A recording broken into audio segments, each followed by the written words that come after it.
দেখো আজকে আমি কি খাচ্ছি। অনেক দিন ধরে ভাবছি খাবো খাবো, কিন্তু খাওয়া হয়ে ওঠেনি।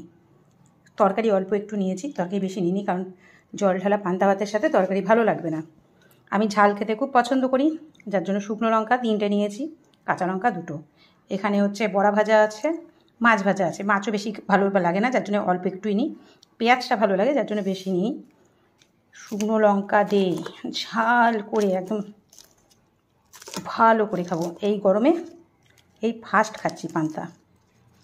শুধু দেখেছি বড় বড় হোটেল রেস্তোরাঁ সব জায়গাতেই পান্তা পান্তা, কিন্তু আমি দই দিয়ে ভাত খাইনি। আমার মা ওরা সেদিন দই দিয়ে ভাত খেয়েছে, আমি জানি না কেমন লাগে। দই দিয়ে কখনো পান্তা ভাতটা খাওয়া হয়নি, ছাতু দিয়ে দই দিয়ে এগুলো দিয়ে খাওয়া হয়নি।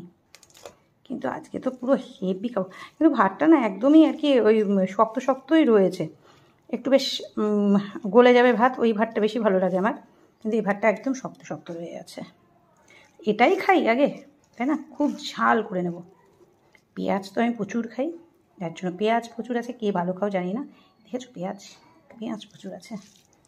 চলো খেয়ে নিই আগে।